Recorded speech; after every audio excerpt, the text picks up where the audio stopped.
Welcome to On the Chain. Let's talk a little bit about Binance, because Binance also kind of like making some noise out there. And as we know, it was initiated with that CoinDesk article that dropped at the beginning of November.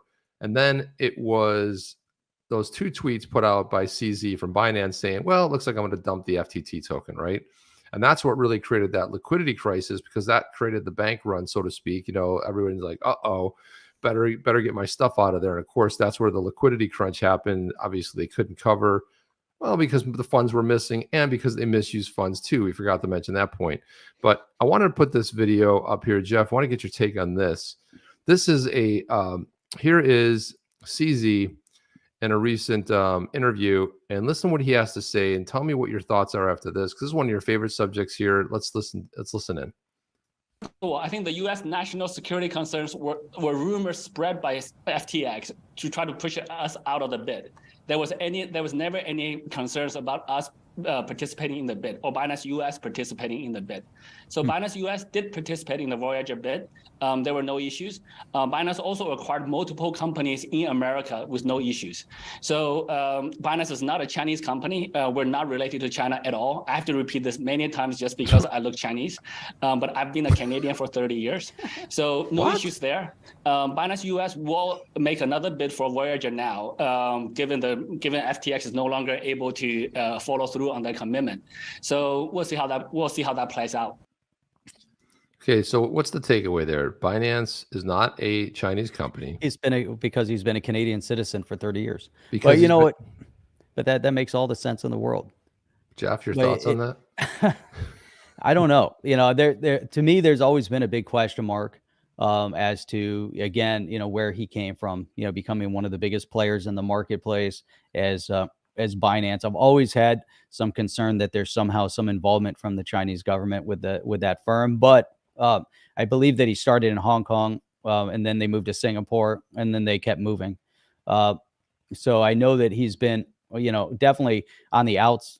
So, you know, so it's there's a big question mark, but it is concerning though that people, you know, let's say there's zero involvement with the Chinese government, but there's suspicion there, not because he looks Chinese, but because he was, you know, and it's a massive company. You know, can we give people the benefit of the doubt? Sure. You know, there's no issue with that. But there's a lot of concern. You get to a certain size, any company within China, you get to a certain size, and immediately the government gets a board seat, and they manipulate that company. I don't care if it's on the stock exchange or not. There's always going to be that fear. I don't know. I don't even know what to do with that, you know, because it's a shame, I don't know. you know, that we even have to have that kind of conversation. But why would you bring it up, Jeff? Weird to bring that up in an interview when it's not even asked a pointing question, like just to try to go defend. Because, you know, the first thing they tell you about media interviews is answer the question the best you can. If you can't, talk about something you want to talk about. So why is he talking about the fact that he's a Canadian citizen for 30 years and it's not a Chinese company? Oh, because the stigma's out there, but it's not being asked. That's a great point. Yeah, the stigma's out there. It's not being asked. He wants to set the narrative. He wants to make sure that, you know, so I think there's a lot more going on with FTX, and he's alluded to that. There's been a battle. FTX has done some really, really bad things, especially as they're going to buy out or take over certain companies. I think Binance hasn't been in that same position as they're trying to, you know, control the marketplace, and they're buying out other entities in the marketplace. I still, you know, based on what he's saying, it looks like, and you look at the individuals that were behind FTX, the more we see of them now, they were, you know, looking to undermine the marketplace, and they were looking to undermine Binance as well. And I think that is the biggest concern. Binance being one of the largest exchanges in the world. If you topple Binance, imagine what that would do to the crypto industry. It's not FTX taking over Binance. It's dismantling or disrupting on a global scale.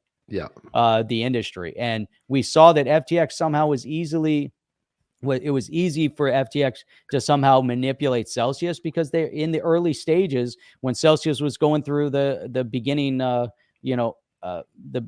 stages of kind of revelation that there was an issue there. FTX seemed to be behind it, you know, and so I think there were some concerns about that too. You know, FTX to me, you know, and Chip, early on, you know, when we talked about FTX, we said that there was we had a lot of concern that they came out of nowhere. that it Yeah. didn't make sense why they were so big. Throwing And money then around like crazy. they were throwing money around, a lot. And then we looked at FTX and we said, wow, look what's happening in this industry right now. Look how much money is in the industry. Look how much money they had because they got the arena. And we talked about, crypto coming into its own because they put their name on the F1. They were buying legitimacy. That's what FTX did. You don't see Binance running around and putting their name on everything. They didn't buy arenas, but Binance has built up and they've done things. We don't know all the aspects of it. Coinbase went public. Kraken, grew. Gemini grew. But none of these entities ran around putting their names on everything and trying to buy legitimacy. They were legitimate to, whatever extent, but there's a problem with FTX buying legitimacy in such a short period of time. Where did their billions and billions and billions of dollars come from? That's what It came we were from concerned about VCs, then. Jeff. It came from VCs who never do the basic, the bare bones, I mean, just the bare bones, like, let's see your balance sheet. Let's see what, just look under the hood. It's like, I mean, it's like these no-name people in crypto where like, Fast Bucks, Crypto Bob was getting, $4 million and it was anonymous. It was pretty bizarre. And so you mentioned Binance, you mentioned Kraken in there. Look at this. So this came out. It said breaking: Binance releases proof of reserve system. Starting with Bitcoin, every user can verify the assets they own on Binance using the Merkle tree. And here was the official announcement here. Following a recent announcement with our commitment to transparency, Binance releasing a proof of reserves. Hang on a second. Not so fast, because Jesse Powell, speaking of Kraken, Jesse Powell weighed in on this. He said, I'm sorry, but no. This is not proof of reserves. This is either ignorance or intentional misrepresentation. The Merkle tree is just hand-wavy bullshit without an auditor to make sure that you don't include accounts with negative balances. The statement of assets is pointless without liabilities. He goes on to say that this is simply, here's a hash of your record in the Bitcoin spreadsheet. Okay, but what's the point? The whole point of this is to understand whether an exchange has more crypto in its custody than it owes to its clients. Putting the hash in a row of ID is worthless without everything else. People ought to know better. Journalists, especially those taking time to understand this before overselling and misleading consumers. And then, of course, he quoted one of his tweets where he talked about what it means. And then he said, someone asked him, hey, Kraken seems like a good next move. The question is whether the exchange has any added future risk of you when you step down. That was from at Ripoff. And then Jesse Powell answered it saying, still on the throne for now, but I'm stepping up to chairman after I hand off. So he's calling BS on this. And it's like, all you can do is check it and see if the hashtag to see if your crypto's there. It's not a proof, not proof of anything. Right. There are no reserves. Where are the reserves? There's nothing. So I like how he called it hand wavy bullshit.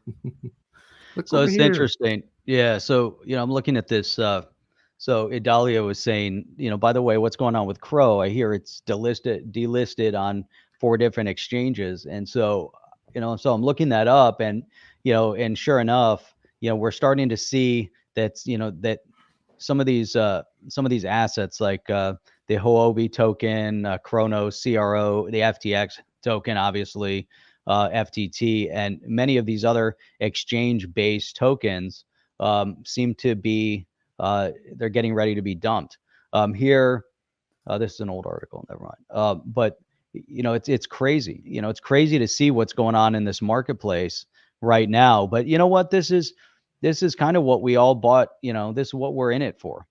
There's going to be turmoil. Nothing's going to be easy.